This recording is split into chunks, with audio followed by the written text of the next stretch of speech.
पावलुचें रोमकारांक पत्र. इस्रायल पोरजेचो उरलोलो जोमो. चॅप्टर 11. देखून विचारता, देवान आपले पोरजेक सोडून दिली जायत? कधीच जावं नजो. तर हांवूय इस्रायलकार, अब्राहमाचे संस्थेचो, बेंजामिनाच्या कुलाचो. देवान हे पोरजेक पयलींच थावन आपली म्हूण घेतल्या, तो ताणें तिका कशीच सोडून दिवंक ना. एलायजाची खबर काडून पवित्र पुस्तक कितें सांगता तें नकळत तुमी? देवा मुखार इस्रायलाचो गुन्यांव करून ताणें अशें म्हणलें, सर्वेस्परा तुज्या प्रवाद्यांक तांणी जिवेशी मारले आनी तुज्यो वेदी मोडून उडयल्यो. उरला तो एकलोच हांव आनी म्हजोय जाल्यार ते जीव काडूंक सोदतात. आनी देवान ताका कितें जबाब दिलो? बाला मुखार दिंबी मोडूंक ना तसले 7,000 दादले विंचून हांवें कुशीन काडून म्हाका दवरल्यात. तशेंच आतांय देवाचे दयाळायेन विंचलोल्यांचो एक ल्हान जोमो आसा. दयाळायेन मोडला म्हणटोच तांच्या कोरण्यांक लागून न्हय अशें जालें. नाजाल्यार दयाळाय आनी खंय उरली? म्हणटोच कितें? इस्रायल पोरजा सोदताली तें ताका मेळ्ळें ना, पूण विंचून काडलोल्यांक तें मेळ्ळें. हेरांचीं काळजां निबर जालीं. पवित्र पुस्तकार अशें बरयलोलें आसा, देवान तांकां जोड मनशां मोनाचीं केल्यांत. आयचो दीस पर्यंत दोळे आसून तांकां दिसना, कान आसून तांकां आयकना. तशेंच दाविदान म्हणलें, तांचें जेवण तांकां फास जावं. दुसऱ्यांक मांडलोल्या जाळान तींच फारों, दुसऱ्यांक मांडलोल्या आडकोलींक आडोन तीं खाला पडूं. दुसऱ्यांक घाल्ली बिरमूट तांचेरूच पडूं. तांकां दिश्टी पडना तशें तांच्या दोळ्यांचेर काळोख येवं. तांचो फाटीचो कण्णो सारको भागवलोलो उरूं. इस्रायल पोरजेची फुडाराक येवची नोसोरणी. तर हांव विचारतां, तीं पांय आडोवन पडल्यांत खरें, पूण तांचें निसणटोन जावचे खातीर पडल्यांत म्हूण सांगचें? केन्नाच ना. पूण तांच्या गुन्यांवांक लागून विदेशियांक तारण मेळ्ळें आनी जुदेवांनी आतां उर्बेन तांची देख घेवंक जाता.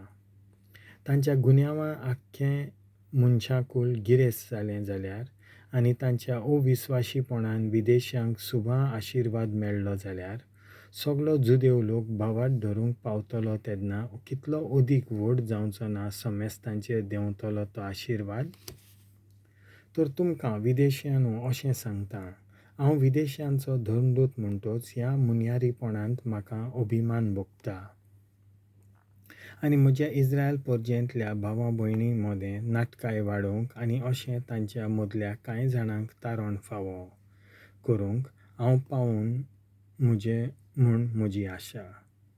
तीं भावार्थां थावन कोडसरोन मनशाकुलाक जर देवाशीं येवंक फावो जालें, तीं आपुणूच भावार्थ धरून देवाशीं परतून पावतलीं तेन्ना हाचो अर्थ कोण म्हणचो? खरेंच खरें, मेल्लीं मनशां नव्यान जिवंत जाल्यांत म्हणपाचें. जुदेव लोक अजून देवाची विंचलोली पोरजां. पयलेंच काडलोलें मूठभर पीठ देवाक संस्कारलें जाल्यार सगळें मोवून तयार केल्लें पीठय संस्कारलोलें जालें. तशेंच रुखाचें पाल देवाक संस्कारलोलें जाल्यार ताचे खांदेय संस्कारलोले जाले. बालगिल्ल्या एका जैतुनाच्या खांदे मोडून उडयले म्हूण समजात आनी एका जंगली जैतुनाची खांदी गार्फ करून त्या बालगिल्ल्या जैतुना भितर रिगयली. तुमी विदेशियांनो, त्या जंगली जैतुना सारकीं पूण आतां बागिल्ल्या जैतुनाच्या पाळा थावन चडलोले पुश्टीचो तुमकां वांटो मेळ्ळा. तशें जाल्यार मोडून उडयलोल्या खांद्यां मुखार मुणगे जुदेवां मुखार तुमी बोडाय दाखोव नाकात. तुमच्यान बोडाय कशी दाखोवंक जाता? तुमी फकत एक खांदी. तुमी पाळाक घोटाय पुश्टी दिनात. पाल की तुमकां घोटाय पुश्टी दिता. म्हाका गार्फ करून जैतुनांत लावचे खातीर ते खांदे मोडून उडयल्यात अशें तुमी म्हणटल्यात. वय, तें खरें. तांणी भावाट धरलो ना देखून तांकां मोडून उडयले तुमी. घोट उबीं आसात तीं तुमच्या भावाटाक लागून. म्हणटच हाचे विशीं गर्वान भरो नाकात. भिरांतीन चलात. देवान जर सैंबाच्या खांद्यांक सैंबा प्रमाणें वाडोवंक दवरलें ना तर तुमकांय तो वाडोवंक दिवरिना जायत. देव बराबर दुलोब आनी खोर म्हूण उगडास धरात. अविस्वाशी जाल्यान तांचे सोरी तो खोर. पूण ताचे दुलोबायेन तुमी रावशात जाल्यार देव सदांच दुलोब आसतलो, ना तर तुमी भायर पडटल्यात. जुदेव लोकान आपलो भावाट सोडून दिलो जाल्यार तांकां तो पोत्ती भितर काडटलो, कित्याक नव्यान भितर काडूंक देवाक तांक आसा. जोंगली जैतुनाचे फांटे तुमी, तरी आसतना ताणें तुमकां तुमचे जाती भायर भागिल्ल्या जैतुनांक गार्फ करून लायल्यांत. तशें तर जे जातीन भागिल्ल्या जैतुनाचे खांदे आसले ते तांच्या खाशा जैतुनाक परत लावूंक देवाक कितलें ओदीक सोंपें.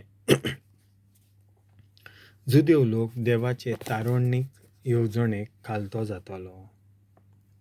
भावा भयणीनो, ह्या सोकटांत एक सोत लिपलोलें आसा आनी तें तुमी जाणो जाल्लीन म्हाका जाय.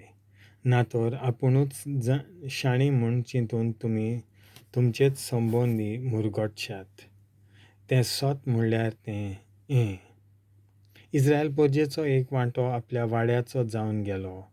तें फकत सर विदेशी राष्ट्रांचो लोक भितर सरो पर्यान. आनी हे भाशेन देव आख्ख्या इस्रायलाक सोडवून दितलो. तर अशें बरयलोलें आसा. सियोना थावन येतलो तारण दिनार. जाकोबाच्या घराण्या थावन ताची अभोक्ती तो पयस करतलो. जेन्ना तांचीं पातकां काडून उडयतलो तेन्ना हांव तांचे कडेन हो करार करतलो. देवाचें शुभ वर्तमान तांणी मानून घेवंक ना देखून जुदेव लोक देवाचो दुस्मान जालो खरें. पूण तें तुमा विदेशियांक लागून तरी तीं विंचून काडलोली देवाची पोरजां म्हणटच तीं विदेशीपणी देवाचे चड अपुरबायेचीं. पूण हें तांच्या पुर्वजांक लागून देव आपलें मोन कदींच बदलना. दिल्ली देणी तो फाटीं घेना. जांकां आपयल्यान तांचें आपोवणें तो फाटीं काडिना.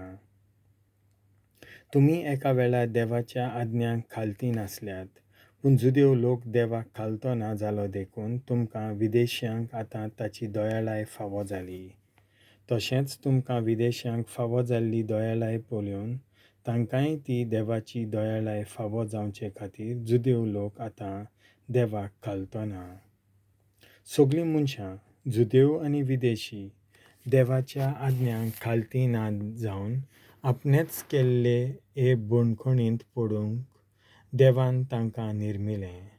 असल्या निर्मणान सगल्यांकूच आपली दयाळाय दाखोवची म्हूण देवाची येवजण जाली. देवाचे दयाळायेची आनी जानवायेची स्तुती. कितलो म्हूण खोल देवाचे गिरेस्तकायेचो, ताचे जानवायेचो आनी ताच्या गिन्यानाचो समदीर. कोणाच्यान ठाव घेवंक जायत ताच्या निर्णयांचो. कोण समजूंक पावत ताच्यो वाटो. सर्वेस्पराचें मोन कोण तरी जाणा जाला. ताचो बुदवंत काडलो कोण तरी आसा. ताका कोणें आदीं पयलीं देणें दिलें. देखून ताचो उपकार देवान फारीक करचो पडलो म्हूण आसा. सगळें ताचे कडसून येता. सगट ताचे उदेशी आनी ताचेच पासत आसा. ताका सासणाच्या सासणांक महिमा. आमेन.